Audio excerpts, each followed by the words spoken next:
bisa tampil di Google mensyaratkan bahwa kebutuhan pengguna, kebutuhan informasi, masalah pengguna, tantangan itu lebih diutamakan daripada keyword dan lain sebagainya. Google dengan algoritmanya jadi lebih fokus pada sejauh mana audiens mau membaca, berapa lama membaca dan lain sebagainya. Baru setelah itu Google membicarakan tentang keyword dan lain sebagainya. Karena itu yang pertama dilakukan oleh seorang penulis, seorang copywriter adalah memahami dan terlibat dengan audiens. Cara paling simpel yang ada di slide adalah tahu jejak digital mereka, kepo, menganalisa sejauh mana sih karakteristik audiensnya itu. Dan kepo ini ada banyak macamnya dan nggak cuma dilakukan oleh seorang content writer atau seorang copywriter atau seorang penulis blog. Jadi ketika menulis blog atau menulis konten di Medium atau dimanapun, yang perlu dilakukan adalah tahu audiensnya kayak apa. Jadi percuma aja kita membahas tentang sesuatu tapi tidak sesuai dengan target audiensnya. Karena apalagi sekarang trennya adalah orang lebih senang dengan gaya penyampaian daripada dengan informasi yang diberikan. Oke, pepatahnya adalah lebih penting cara penyampaiannya daripada informasi yang ingin disampaikan. Orang itu lebih mementingkan cara penyampaian daripada informasi yang disampaikan. Oke, karena itu memahami karakteristik audiens, karakteristik konsumen itu jadi sesuatu yang penting banget. Dia itu jadi harta karun informasi. Nah, karakteristik ini bisa kemudian dibentuk dalam sebuah dokumen yang bernama brand guideline atau kemudian copy guideline dan lain sebagainya. Brand guideline, copy guideline dan terus writing guideline dan lain sebagainya. Guideline itu menjadi panduan, menjadi rambu lalu lintas, menjadi undang-undang yang menentukan gimana seorang blogger, gimana seorang penulis atau gimana seorang content writer menuliskan kontennya. Bukan cuma informasi apa yang diberikan, tapi tentang bagaimana informasi itu diberikan. Oke? Karena dari pengalaman saya sendiri, dari pengalaman yang saya lihat di teman-teman, ketika kita menulis sebuah konten untuk umpamanya kebutuhan blognya sendiri, kita itu cenderung memikirkan atau memproyeksikan bahwa pembaca kita karakteristiknya itu sama seperti kita. Cenderung suka yang intelektual banget gitu, atau cenderung suka yang yang goyang-goyang banget. Padahal kadang-kadang target audiens kita nggak seperti itu, nggak seperti dugaan kita gitu. Oke, karena itu cara terbaik berikutnya untuk memahami audiens itu adalah jadi bagian dari audiens ya, jadi audiensnya, masuk ke dalam komunitas audiensnya itu. Umpamanya audiensnya suka K-pop, paling gampang banget ya, suka K-pop, masuk ke komunitas K-pop. Dari situ kita tahu gimana gaya bahasanya, gimana fokus mereka itu ke produk apa, senangnya ke idol yang mana dan lain sebagainya. Karena itu kita sering lihat di Twitter banyak penipuan K-pop, merchandise K-pop itu karena si penipu tahu dan jadi bagian dari audiensnya. Tahu karakteristik audiensnya dan jadi bagian dari audiensnya. Si marketernya, si pemasarnya, si pelaku marketingnya itu adalah orang yang juga suka K-pop. Dan memang seharusnya idealnya seorang pelaku marketing memang seperti itu. Kalau di konteks saya sebagai study case, saya menulis untuk beberapa produk kesehatannya Nestle, beberapa susu kesehatan dan produk makanan, produk MPASI lainnya. Saya merasa bisa karena saya punya anak yang juga mengkonsumsi produk itu gitu. Jadi saya menjadi audiensnya. Dengan begitu kita bisa tahu masalahnya itu ternyata masalahnya audiens itu ternyata saya juga rasakan. Atau ketika saya bekerja di sebuah perusahaan agregator logistik yang target audiensnya adalah online seller, pelaku bisnis online yang nggak mau pakai marketplace, saya juga harus merasakan gimana sih jualan online, gimana sih ribetnya packing barang dan menerima pesanan dan harus mengirim ke berbagai jasa ekspedisi dan lain sebagainya. Menjadi audiens itu adalah buat saya adalah cara terampuh untuk mengetahui gimana karakter audiens dari brand yang sedang kita kelola atau bagaimana membuat konten kita jadi lebih ngena ke audiensnya.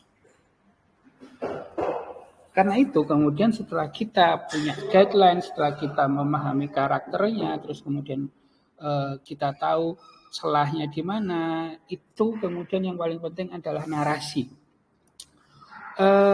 Budaya orang Indonesia adalah budaya storytelling, budaya bercerita dengan verbal. Karena itu teman-teman, kita bisa punya pemahaman kenapa konten-konten video itu jauh lebih menarik audiens daripada konten-konten tulisan.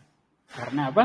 Karena sejak kecil kita, kecenderungan masyarakat kita adalah kecenderungan orang yang bercerita verbal, bukan bercerita dengan tulisan. Nah, bagaimana sekarang ceritanya? Bagaimana sekarang membuat verbal itu menjadi sesuatu yang tertulis, membuat konten yang biasanya diucapkan dari mulut itu menjadi sesuatu yang tertulis. Oke? Karena itu teman-teman perlu menguatkan kemampuan membuat narasi, membuat storytelling yang kuat di konten tulisan. Kita bisa lihat novel-novel Terelie atau novelnya Laskar Pelangi dan lain sebagainya, atau di brand-brand Gojek, terus Grab atau brand-brand lain yang sangat kuat narasinya, mereka cukup sukses menggait perhatian audiens. Oke, nah gimana sih bikin narasi yang oke itu? Yang pertama adalah punya karakter yang kuat. Ada tokoh yang punya karakter yang kuat. Tokoh ini harus punya gimmick yang benar-benar menonjol dan susah ditandingi oleh karakter yang lain. Kalau mau bercerita tentang Tan Malaka, kita harus memberi banyak karakteristik, memberi banyak ciri, memberi banyak fakta yang menguatkan bahwa Tan Malaka itu jauh lebih oke dari Soekarno umpamanya. Kenapa kemudian kita sering dengar legenda Soekarno memilih Tan Malaka untuk menjadi presiden kalau dia nggak ada. Itu salah satu bentuk bagaimana menguatkan ketokohan si Tan Malaka dalam konten-konten yang bercerita tentang Tan Malaka. Oke, lalu kemudian selain ketokohan, konflik itu juga perlu dibangun ya, perlu dibuat serapi mungkin. Nah, membangun konflik ini harus dimulai dengan punya karakter, punya kerangka, punya framework, sejak awal sudah direncanakan kerangkanya seperti apa, lalu konfliknya seperti apa, dan lain sebagainya. Bahwa nanti kemudian di tengah jalan ada modifikasi, ada sesuatu yang dinamis, itu nggak masalah. Tapi kemudian dengan kerangka yang jelas, yang clear, step by step-nya, konfliknya akan terbangun, atau setidaknya dengan kerangka yang jelas, kerangka yang detail, teman-teman bisa mengembangkan kerangka itu jadi lebih oke. kerangka ini kemudian akan membantu teman-teman untuk juga menghasilkan plot.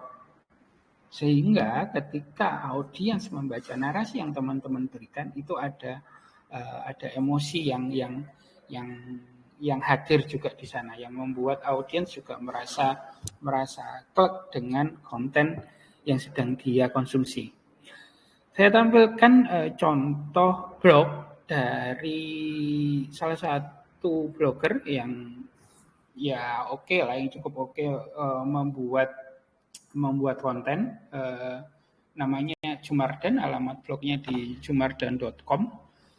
Dia memberi karakter sebagai bapak-bapak yang dia mencitrakan dirinya sebagai bapak-bapak dengan penghasilan dari single income, lalu kemudian harus menghidupi 2 anaknya. Dia bercerita tentang kehidupannya dengan framework itu, bapak-bapak yang punya keluarga dengan pendapatan single income dan punya anak 2, tinggal di daerah Jabodetabek. Blognya berkisar tentang itu dan kekuatan penokohannya, kekuatan konfliknya, kekuatan plotnya yang natural dan karena base berdasarkan pengalamannya jadi menarik. Itu juga dia rangkai, blognya itu juga dia rangkai sehingga audiens pembacanya juga merasa relate karena yang dia tampilkan adalah masalah kehidupan sehari-hari seorang bapak-bapak rumah tangga. Saya bukan cukup rutin juga. Ya saya mengkonsumsi blognya karena sebagai bapak-bapak dengan anak 1, ini blog yang dia tampilkan, konten-konten yang dia tampilkan memang punya banyak punya banyak keterkaitan dengan saya. Begitu. Saya lanjutkan. Ini juga adalah masalah paling umum di semua jenis penulis, termasuk saya dan juga mungkin teman-teman yang lain juga merasakan prank dalam membuat narasi itu tidak sulit dihindari karena ketika kita menulis kita itu merasa menuntut diri, sedang membebani diri dengan memberikan banyak informasi sekaligus. Oke. Jadi prank yang saya sebut dengan prank ini memang sesuatu yang wajar dan pasti dialami oleh banyak orang. Karena itu buat saya cara mengatasinya adalah dengan ketika menulis cobalah menjadi penulis, hanya fokus membuat konten. Lalu setelah itu setelah beberapa menit, mungkin 25 menit, setelah konten jadi, Anda bisa beristirahat. Setelah beristirahat, Anda kemudian menghadapi tulisan Anda dan menjadi editor. Jadi ada jeda waktu antara Anda sebagai penulis dan Anda sebagai editor. Karena kecenderungannya ketika orang membuat konten, dia kecenderungannya menjadi penulis sekaligus menjadi editor. Ini 2 hal yang agak berbahaya karena pikirannya jadi sedikit kacau balau. Ketika menjadi penulis, kita itu cenderung untuk membuat konten yang mencurahkan semua apa yang ingin kita sampaikan, entah informasi, opini, fakta, apapun itu. Sehingga tulisan kita itu bisa menjadi sangat panjang sekali, tetapi biasanya kadang tidak beraturan. Kalimatnya kemudian jadi panjang-panjang dan tidak efektif. Tapi itu biarkan saja. Setelah konten jadi, baru teman-teman beristirahat, mengistirahatkan otak, karena teman-teman harus berpindah dari saya sebagai penulis, kemudian menjadi saya sebagai editor. Ketika menjadi editor, teman-teman bisa mendeteksi mana kalimat yang terlalu panjang, mana kalimat yang bisa dipendekkan, kata mana yang tidak efektif, kata mana yang bisa dihapus, kalimat mana yang perlu embel-embel metafora dan lain sebagainya, kata mana yang hanya perlu udah langsung to the point aja. Terus teman-teman juga ketika menjadi editor, teman-teman bisa melihat mana kata-kata yang terlalu jargon, mana kata-kata yang sudah mendekati klise. mana kata-kata yang bisa dijelaskan jargonnya menjadi lebih detail dan lebih spesifik dan lebih personal. Oke, mana yang bisa menjadi H2, H3, H4 dan lain sebagainya. Mana paragraf yang terlalu banyak ide di satu paragraf itu sehingga perlu dipecah dan lain sebagainya. Nah, dengan begitu ketika teman-teman sudah menjadi editor, teman-teman bisa meringkas narasi yang teman-teman bikin jadi lebih efektif dan lebih jelas, lebih efisien juga. Berikutnya, selain membuat narasi, ketika ngomongin tentang konten di media digital, kita jelas-jelas harus ngomongin tentang SEO. Saya sebenarnya tidak tahu bagaimana SEO di Medium, tapi dalam berbagai kasus website yang saya tangani, aturan SEO itu ada banyak.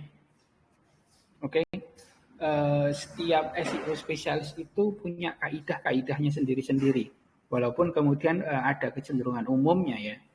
Tapi ingat sekali lagi, setiap SEO spesialis itu selalu punya kaidah yang spesifik sesuai dengan websitenya.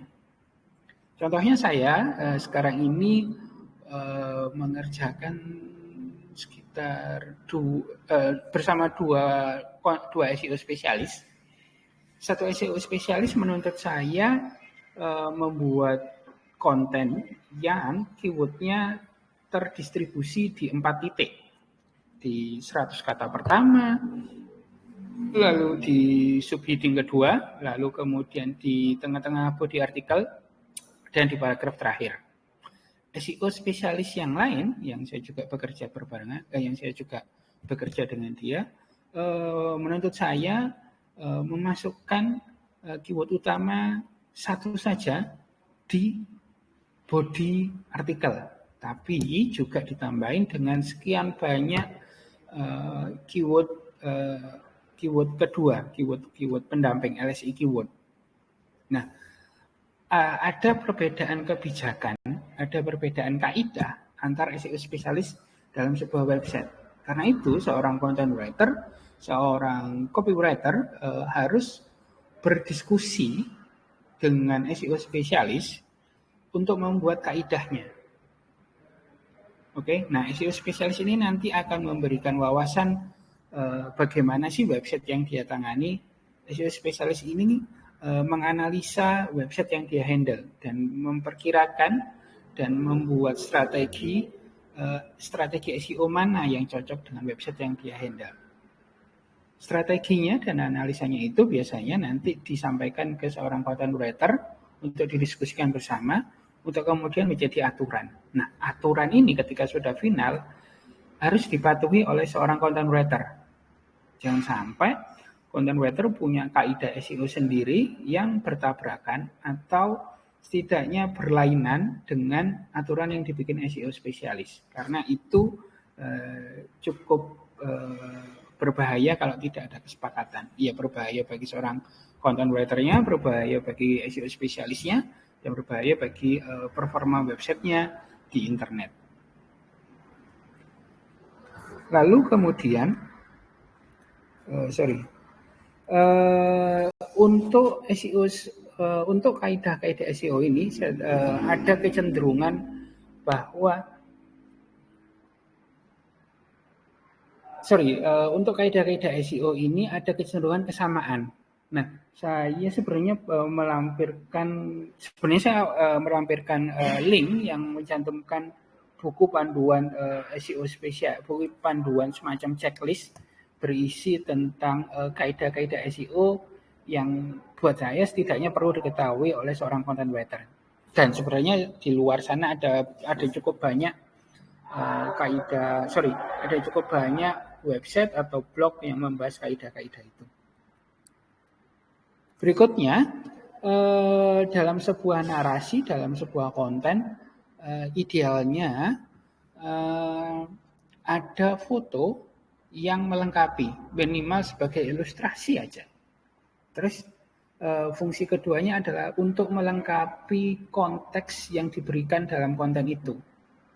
Bahkan lebih jauh lagi, ada video yang juga memberikan pemahaman tapi dalam bentuk verbal. Contohnya yang saya tampilkan ini adalah konten naik haji dari seorang blogger. Dia ada di blog dan dia juga ada di TikTok. Sayangnya yang di TikTok tidak dia sisipkan di blog itu. Buat saya idealnya konten-konten video sekarang yang ada di media sosial yang dia buat sendiri atau yang dibuat orang lain dan bisa memberi konteks yang lebih lengkap, bisa memberi wawasan yang lebih detail, itu idealnya dicantumkan dalam sebuah blog. Begitu. Sehingga teman-teman bisa mendeteksi audiens teman-teman itu seperti apa karakternya ketika membaca blog Anda, ketika membaca konten Anda. Apakah dia hanya sekedar scanning cepat atau memang membaca kata per kata dan lain sebagainya, atau bahkan sampai masuk ke video TikTok yang teman-teman embed di konten artikelnya. Terus kemudian sekali lagi dalam konteks marketing, karena saya bagian dari marketing sebuah produk, sebuah brand, dan selama ini kehidupan saya gak jauh-jauh dari bikin konten untuk marketing, selalu pancing audiensnya. Pancing audiens ini bukan berarti meminta audiens untuk membeli produk Anda. CTA bukan hanya tentang menjual produk Anda. CTA itu bisa macam-macam. CTA itu bisa berkomentar atau bisa melihat konten video TikTok atau ikutan kuis atau ikutan survei atau download e-book dan lain sebagainya. Nah, sayangnya CTA yang sering kita jumpai adalah CTA yang berbau klise. Klik di sini untuk informasi lebih lanjut, bagikan pengalamanmu di komentar dan lain sebagainya. CTA itu tanda kutip klise karena sering banget kita temukan. Dan kadang-kadang jika orangnya memang masih di tahap masih di tahap melihat-lihat saja, dia tidak akan tertarik dengan CTA semacam itu. Oke, jadi bagaimana caranya bikin CTA yang sesuai dengan karakter audiensnya? Itu tadi kenapa kita perlu perlu tahu karakter audiensnya. Apakah kemudian kata bagikan pengalamanmu atau klik di sini untuk info lebih lanjut atau CTA-CTA lainnya itu diharamkan? Enggak, saya tidak mengharamkan. Saya menyarankan untuk membuat CTA yang sesuai dengan karakter audiens, bahwa kemudian nanti ada brand yang menggunakan CTA itu ya tidak masalah, karena mungkin dia sudah menjalankan aktivitas identifikasi audiensnya, sehingga dengan memberikan CTA yang klise aman-aman saja. Oke, ini biasanya CTA klise semacam bagikan pengalamanmu atau klik di sini untuk info lebih lanjut. Biasanya kita temukan di brand-brand besar. Karena apa? Karena mereka audiens mereka memang sudah terpapar dengan brandnya dan sudah CTA-nya sudah sifatnya hard selling banget gitu. Nah, bagaimana jika teman-teman adalah seorang blogger kemudian ingin menghemat biaya tapi sekaligus juga ingin memberikan CTA atau ingin memberi pancingan ke audiens? Ya, teman-teman bisa mulai yang paling gampang, paling simpel adalah memberi hadiah. Hadiahnya nggak usah mahal-mahal. Kalau yang saya sebutkan bisa dibikinin puisi, bikinin cerpen, atau dengerin curhat dan lain sebagainya. Atau diajak berdiskusi via WhatsApp dan lain sebagainya. Itu jauh lebih efektif gitu, jauh lebih menarik daripada hanya sekedar hadiah yang jumlahnya besar, yang justru kadang-kadang akan bikin aktivitas blogging jadi lebih memakan biaya. Berikutnya, Bikin target yang realistis. Ini yang agak sulit mungkin. Saya tidak tahu dalam konteks marketing yang saya lihat di sekitar saya, rata-rata pelaku marketing kadang-kadang bikin target nggak realistis. Apalagi yang datanya terlalu umum dan tebak-tebakan. Biasanya pelaku marketing yang punya data audiens lebih banyak, lebih detail, ketika bikin target jadi lebih realistis.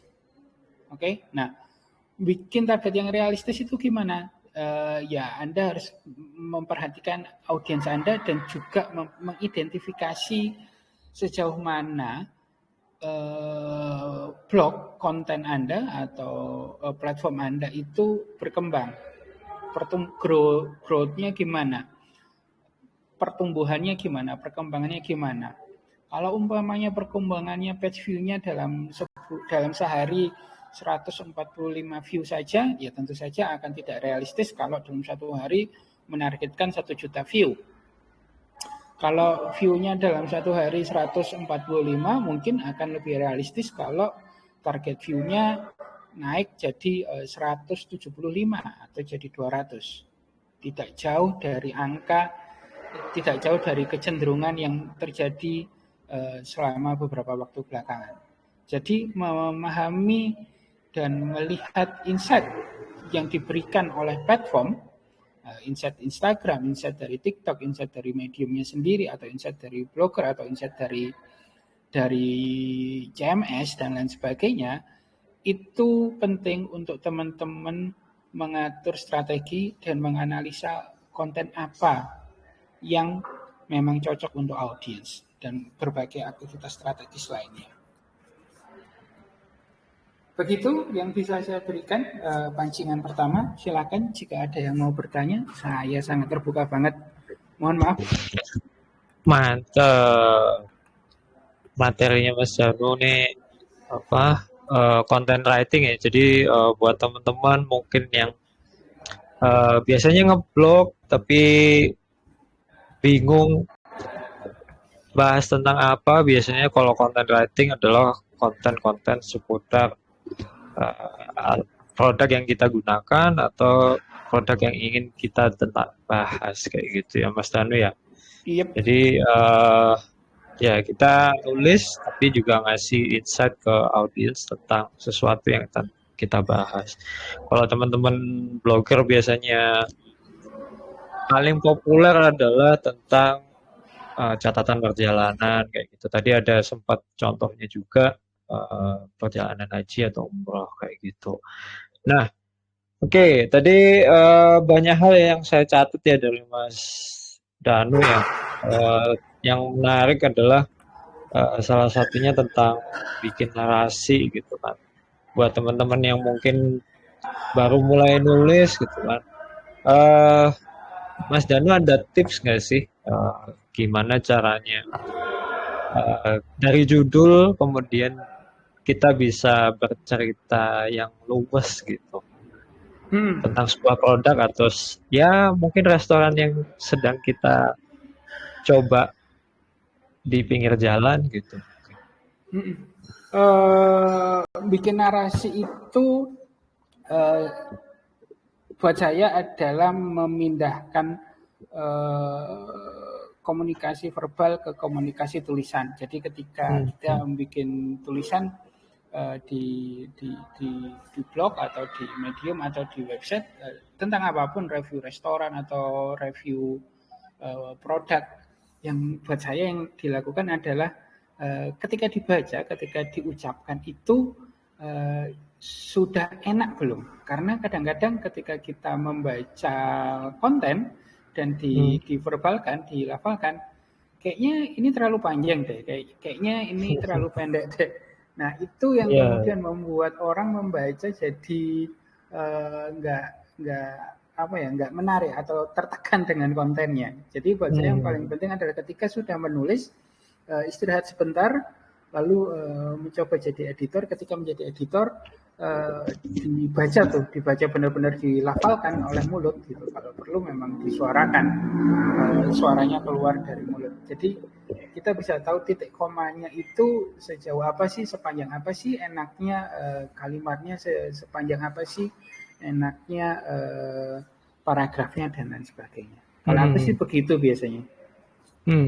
Kalau nulisnya seperti berbicara gimana tuh, Mas? Apakah itu juga bisa dilakukan teman-teman nih yang mungkin lagi nyoba bikin review atau bikin ulasan tentang apa hal yang menarik untuk mereka gitu? Bisa sih, kalau bisa banget malahan.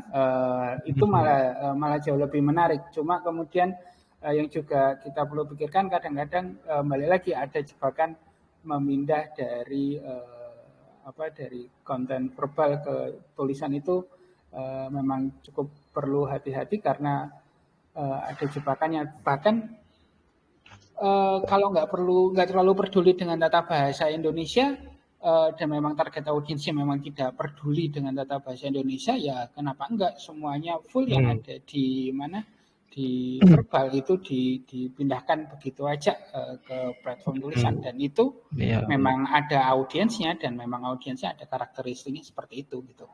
Gitu. Tapi kalau audiensnya memang sangat Ivan Lanin banget ya jangan. Gitu. Iya betul.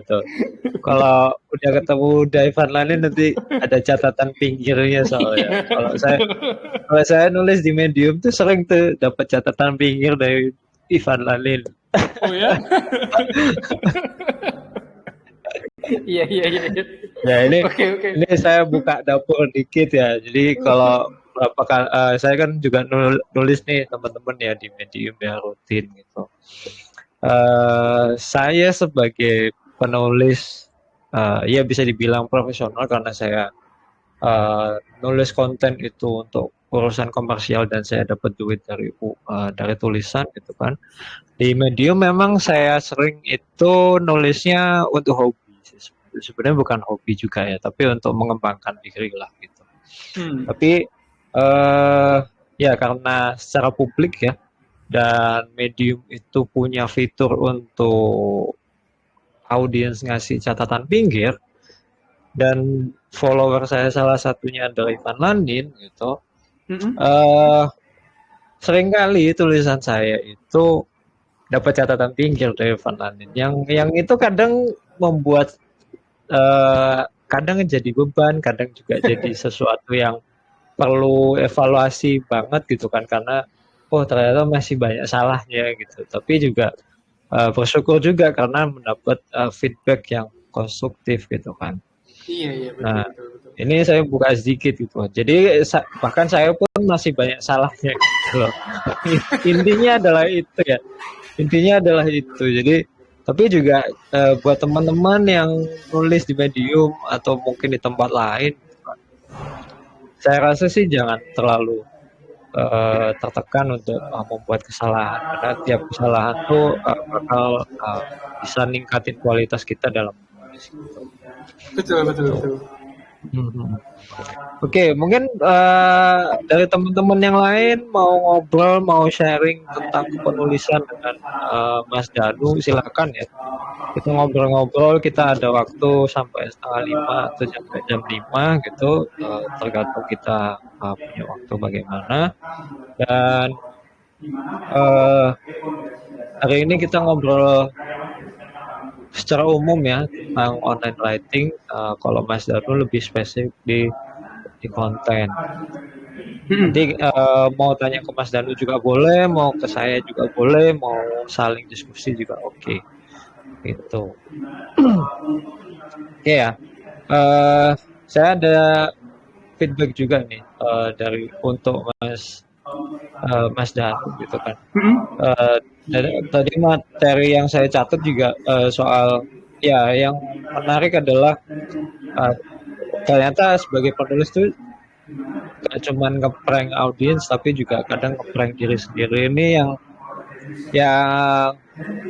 istilah yang cukup menarik ya. Kenapa kok nyebutnya prank, Mas Danu? Karena secara tidak sadar kita lakukan, sebenarnya kalau secara tidak sadar kita lakukan.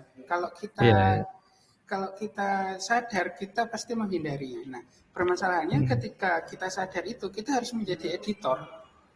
Oke. Karena itu menjadi buat saya menjadi penulis ya mau tidak mau sekarang ketika mengeksplorasi diri dan tidak dalam konteks apapun ya keluarkan aja dulu apa yang mau dibicarakan. Bahwa ketika kamu menjadi penulis kamu tiba-tiba merasa ini seharusnya tidak begini ya nggak apa-apa, tapi jangan kebanyakan. Kalau kebanyakan nanti jadi editor. Orientasinya adalah menjadi penulis dulu, menyampaikan informasi sesuai dengan guideline yang sesuai dengan brief atau editorial plan.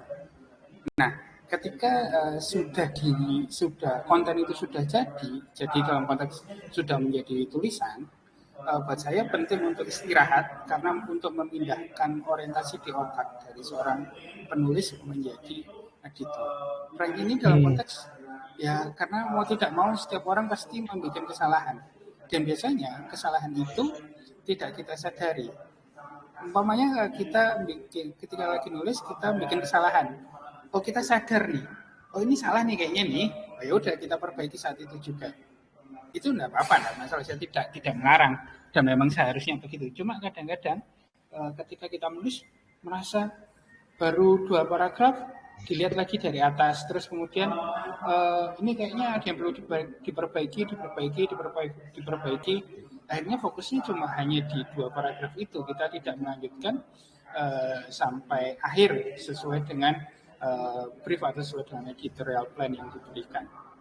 Karena itu saya menyebutnya dengan kata prank karena ya bukan sama sekali juga ya.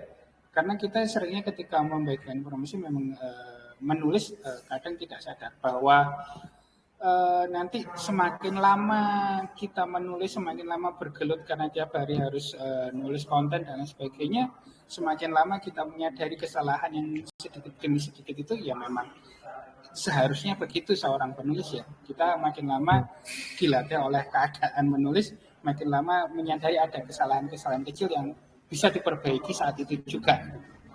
Tapi mau tidak mau kita tetap juga harus menjadi penulis ketika menulis dan menjadi editor setelah menjadi penulis gitu. Oke. Itu menarik sih.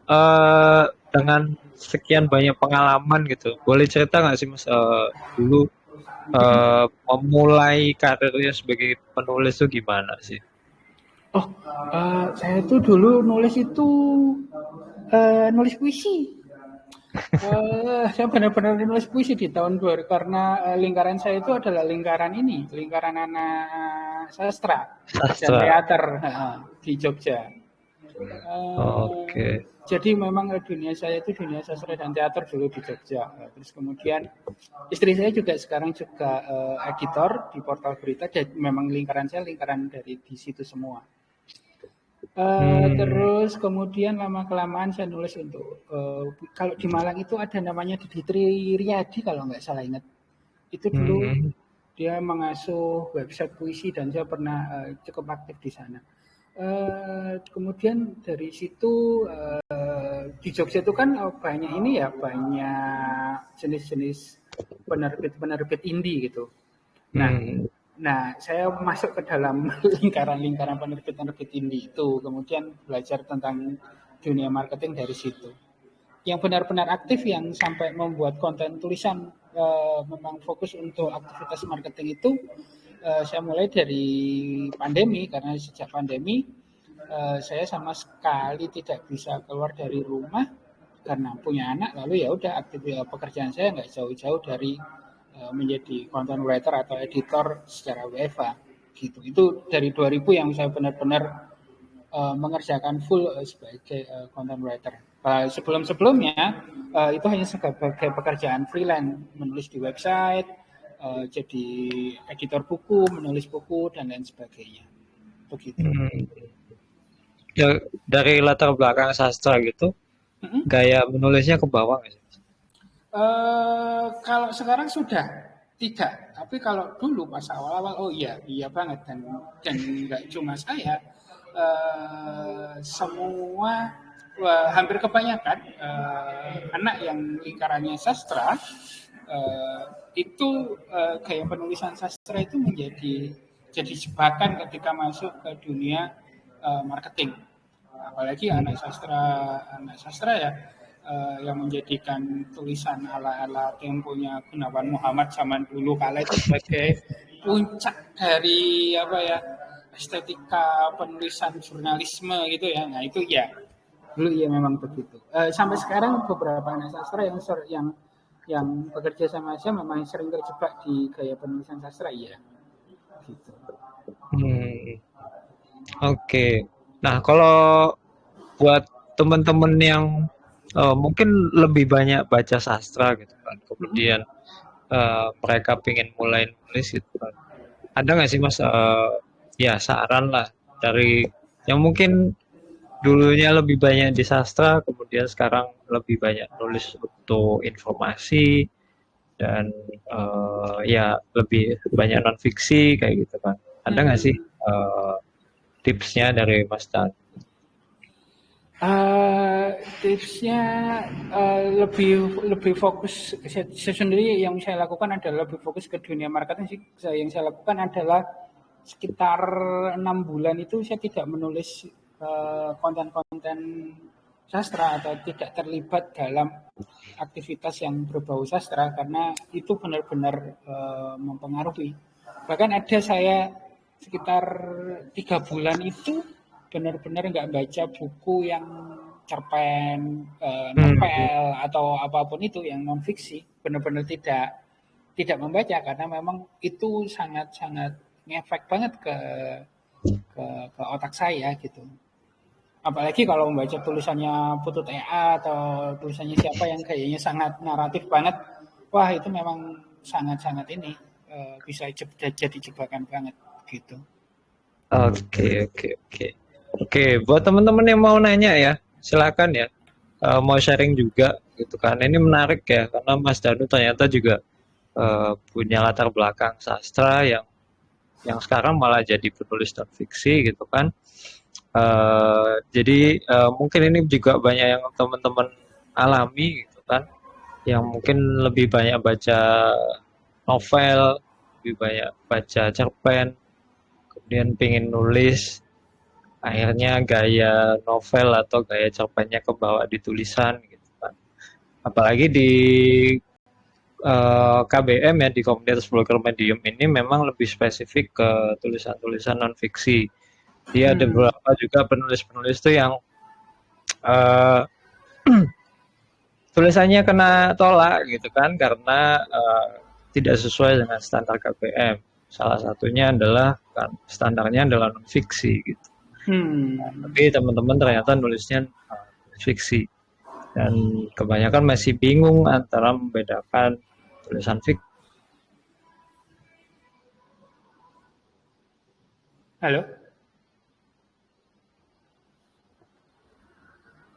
Halo, tes Mas Bagus.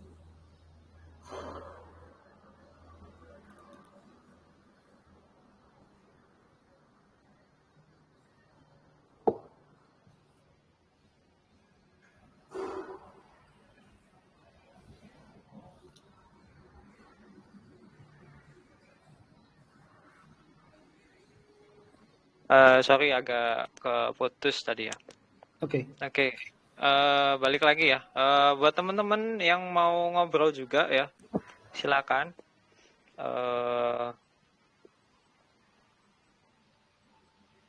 Mas Danu masih? Masih? Halo? Saya menunggu. Siap. Itu tadi ya, sempat keputus, sorry. Jadi ya mengubah kebiasaan teman-teman yang biasanya mungkin bacanya novel kemudian jadi non fiksi itu nggak gampang juga ternyata gitu. Tapi di medium terutama di KBM memang kita nyoba nih ngundang kayak Mas Danu gini gitu kan, yang memang lebih banyak menghabiskan waktunya di dunia tulis menulis secara profesional tapi di luar yang fiksi gitu. Nah kalau di Mas Danu sendiri selama pengalaman wawasan tentang sastra ada efeknya nggak sih Mas ke performa nulis gitu? Eh, Dulu waktu awal-awal saya menulis eh, tahun 2018 atau ya, saya itu pernah 3 bulan full menulis konten horor. Nah, benar-benar konten Penulis horor didadekke artikel ngono kae lho. Dan harus melihat berbagai penampakan-penampakan nggak jelas itu. Eh, Terus saya lupa baca bukunya siapa. Eh, jadi yang jadi oase saya dari konten-konten horor itu adalah tulisan-tulisan tulisan-tulisan fiksi, tulisan-tulisan penyair atau cerpenis-cerpenis Indonesia gitu. Eh, Cerpennya Sun Lee kalau nggak salah, Sun Lee Thomas Alexander namanya. Eh, itu membuat saya jadi lebih apa ya, lebih bisa menyeimbangkan diri saya dari konten-konten horor itu ke konten-konten apa ke realitas yang saya hadapi di dunia nyata gitu. Karena saya pernah dalam 1 bulan itu memang sangat-sangat terpengaruh dengan konten-konten yang saya tulis atau dengan riset-riset yang saya lakukan. Aku bisa tiba-tiba kaget sendiri mendengar pintu terbuka atau mendengar suara angin doang, itu tiba-tiba jadi sesuatu yang menakutkan gitu. Akhirnya 3 bulan itu udahlah saya pensiun, saya nulis politik aja gitu. Karena memang semenjengkelkan itu ketika saya menulis konten horor itu, ngefeknya ke diri saya. Terus sastranya itu yang membantu saya keluar dari apa, dari kehidupan ya apa, dari ketakutan-ketakutan nggak jelas yang ada di otak. Sampai kayak gitu ya ternyata ya. Iya, karena nggak tahu juga, mungkin karena saya takut hantu atau nggak apa gitu, karena ya yang jelas dalam 1 hari harus menulis 3 artikel setiap hari. Wah, lumayan ngefek ke mana ke otak saya. Apa gitu malah jadi traumatis ya? Iya, mendekati ya Mas. Benar-benar saya nggak mau. Berarti udah nggak mau nulis horor lagi atau gimana? Enggak mau. Padahal zaman itu horor lagi mulai tumbuh-tumbuhnya tuh. Zamannya baru siapa sih, ada orang yang Simple Man. dari Bantul itu loh. Ya Simple Man ya. Bukan Simple Man. Ada lagi Jawa siapa? Saya lupa namanya. Gitu. Oke. Ya itu cerita-cerita yang menarik ya dari Mas Danu gitu kan. Ternyata bahkan penulis konten pun punya perjalanan menulis yang sangat beragam gitu kan. Kalau saya pribadi dulu pengalaman nulisnya adalah dari bisa dibilang sih terapi diri ya, buat ekspresi diri, karena dulu ya ada masalah di studi dan kuliah gitu kan, kemudian ada seorang teman di psikologi gitu yang nyaranin buat mengekspresikan dirinya tuh lebih ke tulisan dan komunikasinya juga lewat tulisan gitu. Akhirnya ya itu jadi jalan keluar gitu di di kerumitan yang terjadi ya. Kemudian akhirnya percaya diri kalau kita bisa saya bisa nulis skripsi itu adalah sebuah karya ilmiah hasil pikir gitu kan, dan itu karya yang harus dibanggakan gitu kan. Nah, dari sana akhirnya percaya diri buat jadi jurnalis, kemudian jadi penulis konten, sekarang bahkan sampai ngordinir teman-teman untuk jadi editor tulisan teman kayak gitu. Nah, itu tuh. Oke, Dari Mas Nara mungkin ada Mas Rio, ada Mas Sidik. Silakan kalau mau sharing. Ya, kita masih ada waktu sekitar setengah jam ya buat ngobrol. Hari ini kita ngobrol soal online writing dan ya pengalaman pribadi juga gitu kan. Kita sharing-sharing pengalaman. Semoga ada insight, ada inspirasi untuk nulis secara umum ya, nggak harus di KBM, nggak harus di Medium juga, tapi intinya adalah kita bisa memaksimalkan aktualisasi diri dengan nulis gitu. Oke, mungkin ada yang mau sharing? Mas Rio, Mas Nara, Mas Sidik. Mungkin izin untuk Ya, silakan Mas. Ya, silakan, monggo. atas semua parannya untuk Mas Danu dan juga kepada Mas Bagus yang telah mengorganisasi sharing ini. Perkenalkan semua teman-teman, saya Nara dari Jakarta, satu member dari KBM Group juga. Di sini saya mungkin sharing-sharing ya terkait kepenulisan. Jadi kalau dari saya pribadi itu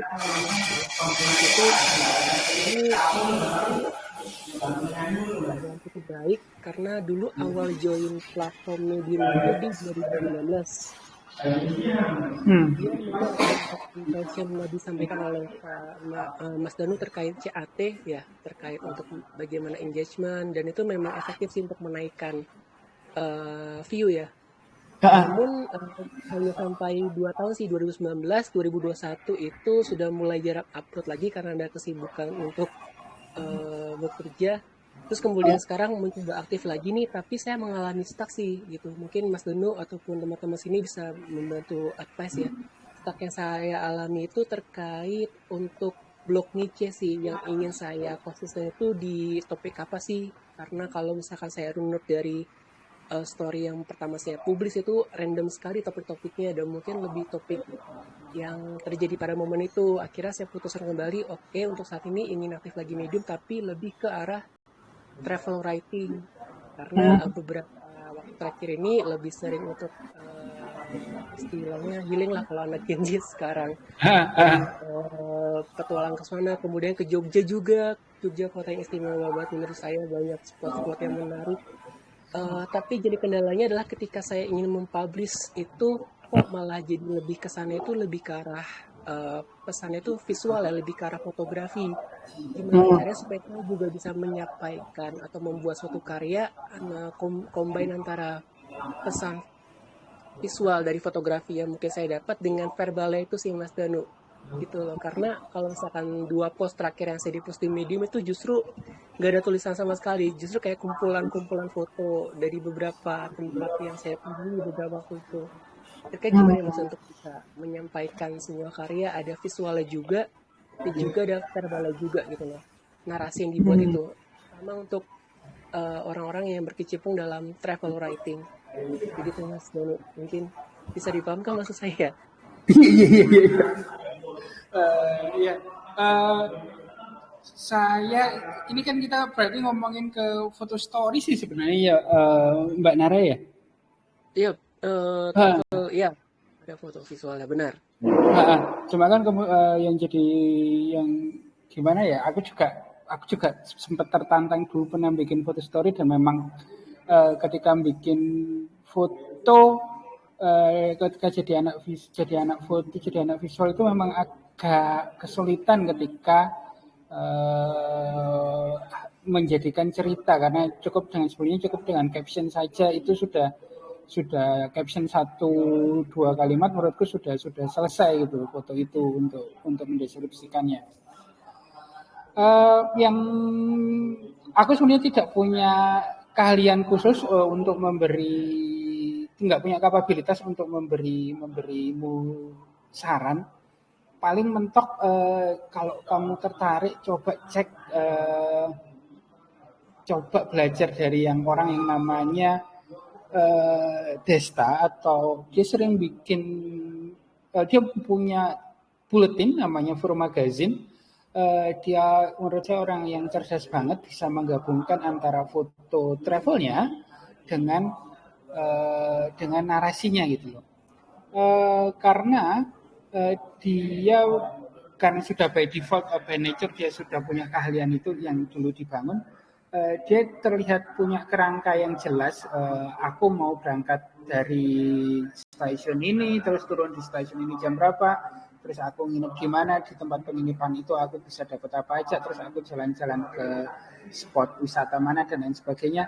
Itu dia buat dengan rinci, dengan runtut, yang terlihat bahwa itu adalah kerangka penulisan yang sangat-sangat oke. Jadi sepertinya dia walaupun dia tidak membuat kerangka, kontennya terlihat sangat-sangat dibangun dengan kerangka yang rapi. Jadi sebenarnya aku tidak punya nasihat khusus yang bisa aku lakukan, yang bisa aku sarankan. Coba belajar di orang yang namanya Desta.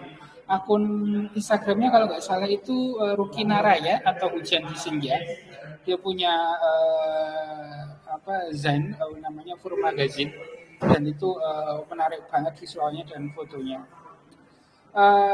Apakah kemudian mengandalkan satu platform itu bisa menarik audiens juga kemudian yang perlu dipertanyakan, yang perlu Mbak cek juga. Jangan-jangan kita sekarang terbiasa dengan multi platform gitu loh. Kita juga Mbak mungkin juga bisa bercerita dengan IG-nya atau dengan di platform lain, di TikTok atau dengan sebagainya, karena kecenderungan fotografer yang saya lihat atau travel blogger atau apapun yang membawa kata travel, mereka minimal punya dua platform yang saling terkoneksi, berhubungan gitu. Makanya narasi di medium atau narasi di medsos itu jadi saling terhubung. Itu sih Mbak, aku nggak punya saran khusus membayangkan kamu berbagi foto dan juga konten tulisan, karena aku sendiri juga mengalami kesulitan yang sama. Kedua, yang bisa aku lakukan adalah coba belajar sama akun Twitter namanya Hujan di Senja atau akun Instagram namanya Ruki Naraya, itu satu orang yang sama. Dia punya Zain namanya Fur Magazine, full tentang kehidupannya, cerita-ceritanya, perjalanan hidupnya di foto dan di tulisan gitu. Karena dari situ Mbak bisa setidaknya ATM dulu deh, mengamati, meniru dan memodifikasi. Dengan begitu memodifikasi ini dibikin personalis sesuai dengan karaktermu gitu. Dari situ kemudian kamu bisa ngelihat gimana respon audiensmu. Dan sekali lagi, kalau aku tidak tahu bagaimana performa medium ya, karena aku tidak punya pengalaman di medium, tapi membayangkan sebuah blog hanya eksis di satu platform, buat aku agak sulit juga memancing page view, walaupun medium sendiri memang oke, platformnya ya. Karena itu mungkin Mbak juga bisa eksis di platform lain yang kemudian saling terhubung gitu. Kurang lebih gitu Mbak yang bisa aku bicarakan.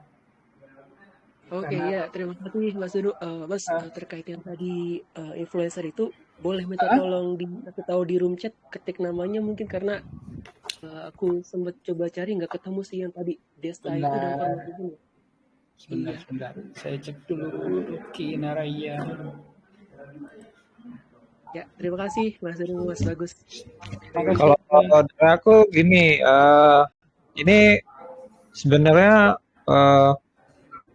travel blogging, kemudian fotografi, dan sebenarnya ada lagi videografi, itu bisa kamu pahami sebagai format untuk bercerita ya. Jadi teks, kemudian video, kemudian foto, itu sebenarnya format Yang terpenting kan sebenarnya kan ceritanya tersampaikan. Nah, ketika pengen nulis dalam bentuk teks gitu kan, kemudian kita berjalan kemana ke suatu tempat, kemudian kita ingin bercerita tentang tempat itu secara detail. Setiap format itu punya kekuatannya masing-masing. Tiap teks itu punya feel yang berbeda ketika menceritakan sesuatu. Kemudian fotografi juga punya feel yang berbeda dibandingkan teks untuk bercerita tentang sesuatu. Juga video juga punya feel yang berbeda untuk menceritakan perjalanan kita, gitu kan. Dan tiap format tentu punya tantangannya masing-masing ya. Nulis lebih cepat, mungkin lebih ringan, bisa di skim dan segala macam. Kalau foto harus dilihat, kemudian mungkin ya butuh fotografi teknik yang khusus gitu kan. Kemudian di video mungkin lebih tinggi lagi, butuh audio, butuh editing, butuh permainan warna dan segala macam. Nah, semuanya sebenarnya format ya. Dan saya sebagai mungkin yang pernah jadi jurnalis, seenggaknya sih semua itu tinggal kita memilih sebenarnya. Jadi Nara kalau pingin fokus di mana, gitu kan? Sebenarnya saran saya sih nggak harus fokus di mana, tapi ingin bercerita dalam bentuk apa. Dan kalau tadi ngobrolnya adalah tentang fotografi, sebenarnya di Medium itu beberapa waktu lalu saya menemukan ada dia bisa dibilang foto naratif ya, foto narator. Saya bisa bilang dia foto narator. Dia sendiri nyebut dirinya adalah pencerita foto. Ya. Dia selalu menggunakan fotografinya untuk cerita-cerita jurnalistik yang dia lakukan. Jadi namanya adalah Angger Timur. Angger Timur di Medium itu dia aktif nggak cuman ngefoto, tapi dia juga ngasih tulisan di fotonya seakan-akan seperti sebuah majalah. Nah, ini yang menurut saya bagus di Medium adalah Medium itu punya kemampuan untuk mempresentasikan foto dengan lebih, menurut saya lebih rapi ya dibandingkan dengan platform lain. Jadi akhirnya kita bisa nunjukin foto dengan resolusi cukup tinggi itu di Medium, terus kemudian jadi besar fotonya gitu kan. Kemudian kita juga masih bisa nulis teksnya di bawahnya gitu, secara panjang ya, bukan cuma sekedar caption, tapi dalam sebuah narasi panjang dan cerita gitu. Sayangnya sih Angger Timur belakangan nggak terlalu update ya, tapi sejauh ini masih ada tulisan-tulisannya dan cukup bisa jadi referensi yang sangat bagus untuk fotografi cerita. Dan bisa dibilang sih ini juga udah termasuk apa ya, jurnalisme sastrawi ya, karena dia melihat kejadian dan peristiwa yang dia tangkap dengan kamera itu secara sentuhan pribadinya dia gitu, sebagai mungkin dia jalan ke kampung mana atau ngobrol dengan pengrajin apa, kemudian dia jebret, kemudian dia ceritakan.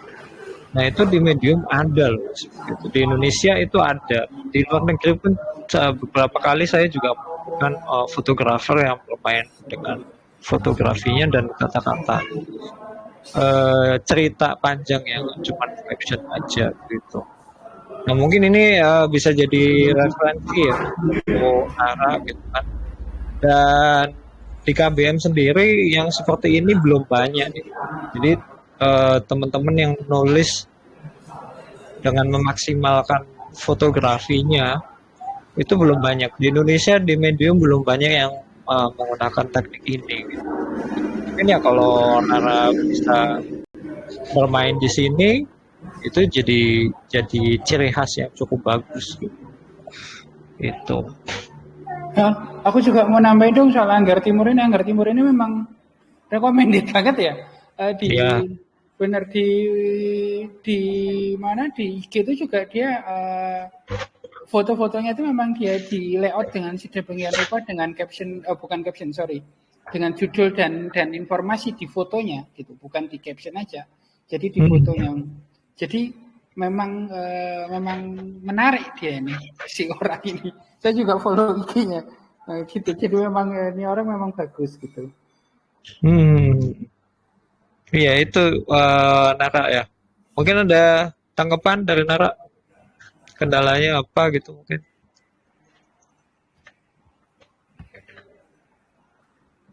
Mungkin kendalanya itu sih Mas, mungkin karena masih terlalu idealis ya ingin mencoba visualisasi, cuma kan karena nggak ada referensinya nih, makanya kebetulan di sini ya syukur dapatlah informasi beberapa contoh referensi ya, mungkin ya habis ini akan saya coba cek lagi sih, dan sepertinya nanti mungkin akan modifikasi seperti apa yang bisa saya tampilkan.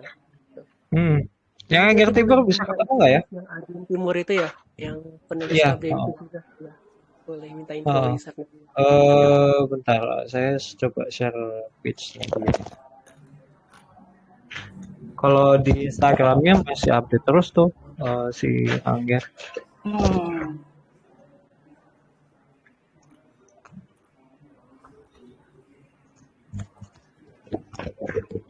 Tuh, itu ada udah saya share di grup ya. Jadi mungkin nanti kalau butuh inspirasi tinggal lihat aja. Oke. Kalau perjalanan biasanya cenderung gimana kalau Nara? Lebih menikmati perjalanan atau lebih pengen bercerita tentang perjalanannya? Kalau perjalanan mungkin lebih tematik sih, Mas. Karena saya kalau setiap nulis itu selalu berangkat dari judulnya apa, kemudian riset kira-kira tempat mana yang cocok untuk dengan tema perjalanan itu sih, gitu. Itu lebih ke iya, juga lebih mengaitkan sama mungkin semacam ada hari besar atau mungkin terkait hari-hari story tertentu sih. Gitu. Sorry, mau tanya, kamu memulainya dari judul dulu? Iya, dari judul mungkin seperti kayak ketika saya trip ke Cirebon mungkin. Itu kan lebih identik dengan batik Mega Mendung ya. Di situ kayak saya buat semacam buat kompilasi album fotografi, judulnya itu Mega Mendung. Di situ ada beberapa spot riset kayak Gua Sunyaragi. Sebenarnya kalau visual itu sudah terlahir gitu Mas Danu. Cuman saya juga pengen lebih membuat legasi kayak bentuk tulisan juga gitu loh. Kayak apa sih yang bisa saya carikan? Mungkin bukan lebih kreatif, saya mungkin lebih dari sejarah dari tempat itu, mungkin dari kota-kota Cirebon itu gitu sih. Oke. Misalkan iya, ke Jogja juga kemarin beberapa agak banyak juga beberapa spot kayak pantai Sadeng. Itu pantai paling timur dari Jogja, mungkin perjalanan sekitar 3 jam. Dari sebelumnya ternyata dia selain jadi pantai juga ada pelabuhan ikan gitu. Itu sih Mas, mungkin dari berangkat judul dulu kalau saya sih. Dari judul itu kemudian berangkat ke kerangka nggak atau gimana kalau boleh tahu? Oh, kalau dari judul ya mungkin dari riset tempat dulu, mana tempat-tempat yang suitable untuk tempat itu gitu sih. Kemudian dibuat kayak semacam filosofi. Kalau misalkan kayak kemarin di Jogja kan ada filosofi kayak Memayu Hayuning Ning Bowono ya, gitu. Nah, jadi mungkin lebih kayak mengenalkan konsep filosofi Jawa yang terkait saya lupa bahasanya, pokoknya kayak konsep Memayu Hayuning Bowono sih Mas gitu. Kan ada beberapa poin lagi di breakdown, kok mungkin bisa dikoreksi dari filosofi Jawa itu.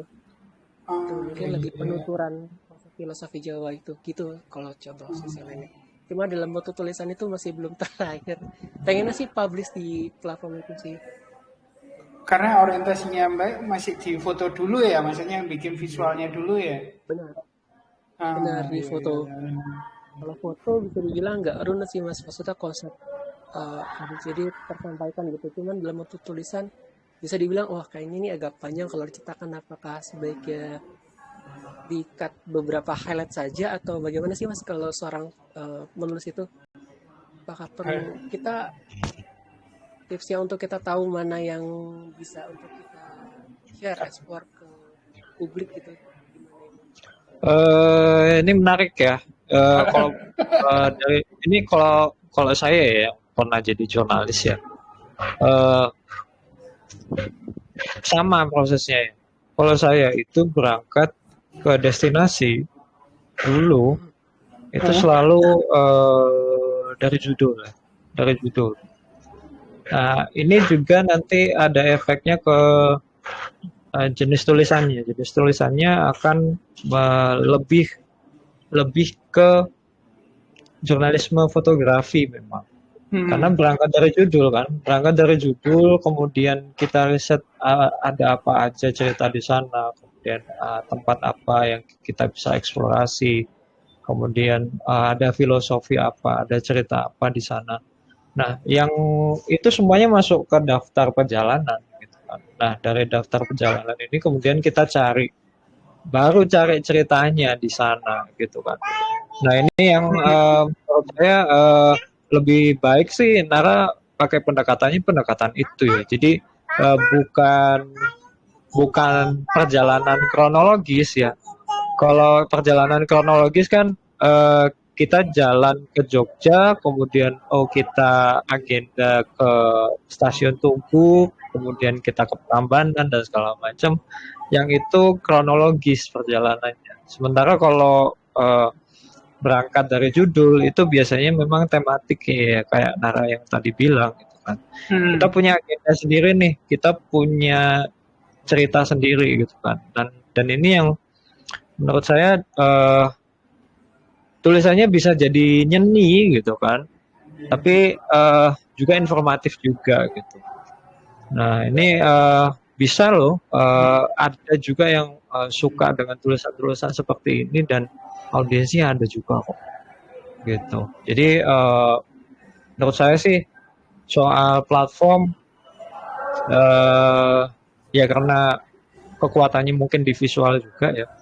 Jadi kalau bisa cari platform yang bisa memaksimalkan visualnya gitu. Ya salah satunya sih Instagram. Kemudian mungkin kalau di Medium ya di kombinasi antara keduanya, foto dan teks gitu. Betul.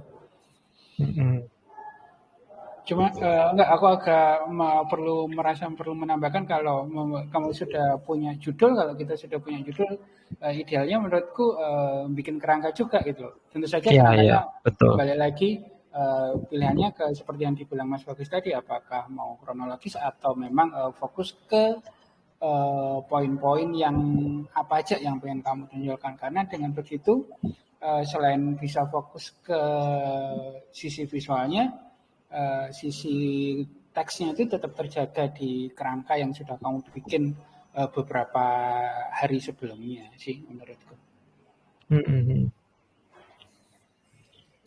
Ya, lebih ke value-nya sih, karena kalau menurut kronologi ketika eksekusinya pun juga agak random, misalkan hari pertama ke spot kemudian kedua lebih nyari yang terdekat tapi itu dari kerangkanya kontra gitu. Jadi memang mengarah ke value-nya sih seperti itu kira-kira teman-teman. Iya. Jadi lebih baik sih kerangkanya itu bentuknya pertanyaan-pertanyaan yang harus dijawab sih biasanya. Ini tips dari teman-teman yang mungkin jurnalis ya. Biasanya teman-teman yang jurnalis itu mereka bergerak berdasarkan pertanyaan. Jadi sebelum ke tempat atau bertanya ke narsum, itu yang diperbanyak adalah pertanyaan-pertanyaannya. Jadi misalkan, oh ini sejarahnya gimana sih? Oh ada cerita apa di situ? Kenapa kok ceritanya seperti itu? Gitu kan. Misalkan ada Mbah siapa gitu di situ, dia suka terkenal legendaris masak tentang itu. Kemudian pertanyaannya adalah eh, menurut beliau masakan ini tuh dimaknai sebagai apa sih gitu. Dan itu pertanyaan-pertanyaan yang menurut saya gitu kan eh, jadi menarik karena nggak semua penulis perjalanan mengeksplorasi sedalam itu biasanya. Dan ini yang sering jadi hal yang menarik. Termasuk kalau kamu lihat konten-kontennya dan tulisannya Angger Timur, memang kebanyakan eksplorasinya di situ. Jadi kalau mau ngebayangin prosesnya dia sebelum berangkat itu pasti udah banyak pertanyaan yang dia kumpulin gitu kan. Ini kenapa ini seperti ini. Jadi kebanyakan sini tetap 5W1H, tapi dicari sudut pandang yang belum banyak terjawab gitu kan. Karena kan kita juga ketika riset kan cari online ya. Cari online kan biasanya ada informasi-informasi yang sifatnya secara umum gitu kan. Di wiki juga udah ada. Nah, kita bisa cari sudut pandang lain gitu. Itu sih. Itu kalau perjalanan. Karena memang di perjalanan itu banyak sekali informasi yang tiba-tiba ingin disampaikan. Iya. Nah, nanti tantangannya memang menyusun itu semua jadi sebuah tulisan. Tantangannya ada di situ. Tapi kalau aliran kalau saya sih alirannya National Geographic ya. Jadi tulisannya itu sepanjang mungkin kalau menurut saya, gitu kan. Jadi ceritanya lengkap langsung, gitu kan. Bukan yang mungkin tulisan-tulisan berseri. Gitu. Kalau mungkin di beberapa jurnalis atau di beberapa media punya sudut pandang yang dibikin berseri. Gitu. Kalau saya sih cenderungnya model-model National Geographic, Tirto, kayak gitu yang tulisannya itu fotonya banyak, teksnya juga banyak gitu kan. Semuanya kalau bisa masuk jadi satu. Nah, ini balik lagi ke aliran masing-masing ya, pendekatan masing-masing kalau bercerita bagaimana. Itu. Nah, di Kompas itu juga ada namanya kanal khusus namanya Visual Interaksi Kompas, VIK. Itu memang full dia njiplak Tirto, memang membicarakan tentang ada banyak sekali konten visual dan juga konten tulisan gitu. Dan memang itu bisa jadi benchmark juga gitu. Memang dia plek-ketiplek njiplak Tirto dulu dan memang hasilnya juga oke. Cuma saya tidak banyak ini dapat sorotan. Iya, memang butuh konsentrasi lebih untuk baca tulisan.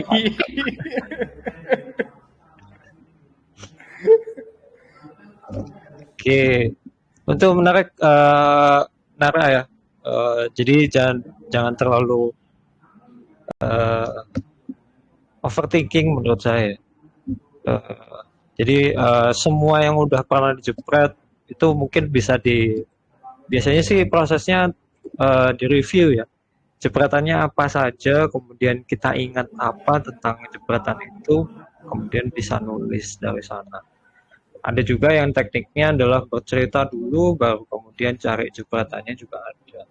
Tapi sebenarnya tinggal kita kemampuannya di mana nih, gitu. Itu aja sih.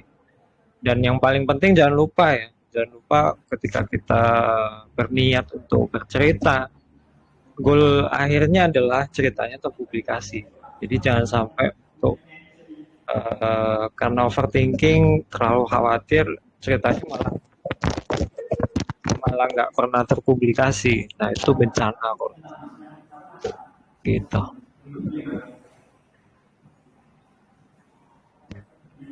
Oke, mungkin itu ya dari saya. Mungkin ada teman-teman yang lain mau ngobrol juga, mau nanya, sharing juga, ada kendala tentang nulis, tentang kepenulisan, silakan ya. Ya waktu kita tinggal dikit, mungkin ada 15 menit terakhir, silakan bisa sharing.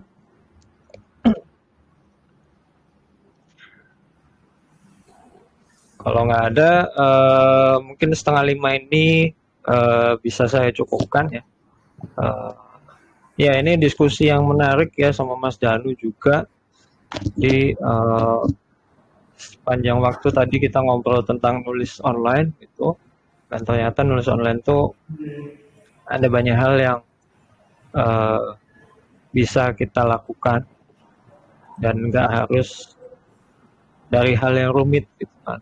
Mas Danu sendiri awalnya dari sastra gitu kan. Saya sendiri dari ya refleksi diri gitu kan. Mungkin tadi Nara ada yang punya keinginan untuk ya mendokumentasikan perjalanan dan bercerita dari sana gitu kan. Dan intinya adalah ya jangan sampai niat kita untuk bercerita melalui tulisan dan format-format tambahan seperti foto atau videografi dan sampai itu menghalangi kita untuk mengaktualisasi diri ya. Karena tulisan-tulisan mau di Medium mau di platform yang lain sebenarnya adalah bagian dari aktualisasi kita yang itu kekayaan intelektual kita juga gitu kan. Jangan sampai malah membebani untuk kayaknya jelek gitu kan. Jangan dipublish gitu. Jangan sampai seperti itu gitu kan. Kalau bisa semua yang sudah pernah kita rencanakan, kita upayakan itu terpublikasi dan bisa dinikmati bersama. Mungkin itu dari saya, dari Mas Danu mungkin ada pesan-pesan terakhir. Terima kasih Mas Bagus dan teman-teman KBM, Nara dan yang lainnya. Saya merasa terhormat bisa berbagi pendapat dan pengalaman. Terima kasih banyak. Kalau ada apa-apa, mau tanya atau mau apapun, kontak via Telegram atau WhatsApp juga oke.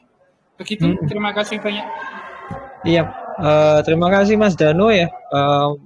Semoga di lain kesempatan kita bisa bersua lagi ya, bisa sharing-sharing lagi tentang nulis, tentang literasi. Semoga kita semua tetap bersemangat ya di dunia teks gitu kan. Oke, terima kasih buat teman-teman yang udah hadir ya. Terima kasih udah hadir di sesi sharing Writers KBM seperti ini. Reminder sedikit, sharing seperti ini diadakan rutin sepekan sekali ya. Biasanya sih memang Kamis, tapi juga tergantung sama narsum biasanya. Dan kebanyakan after hour sebenarnya, biasanya jam 7. Cuman jam 7 nanti saya agenda ada yang lain jadi nggak bisa gitu kan. Jadi kemarin minta ke Mas Danu, Mas bisa dipercepat nggak jam 3 sore gitu. Dan alhamdulillah sharing kita hari ini bisa berlangsung gitu kan. Dan pekan depannya lagi ya semoga tetap bisa sharing terus dengan narsum yang berbeda, dengan insight yang lebih banyak. Mungkin kita bisa bantu teman-teman untuk mulai nulis, untuk berekspresi, berkarya dan segala macam dengan salah satu wadahnya adalah komunitas blogger Medium. Jadi sampai jumpa di pekan depan ya. Kita ngobrol lagi, kita sharing lagi di lain kesempatan. Mungkin itu. Terima kasih buat teman-teman yang udah hadir. Selamat sore, selamat melanjutkan aktivitas. Terima kasih. Wassalamualaikum warahmatullahi wabarakatuh. Waalaikumsalam. Terima kasih, selamat sore.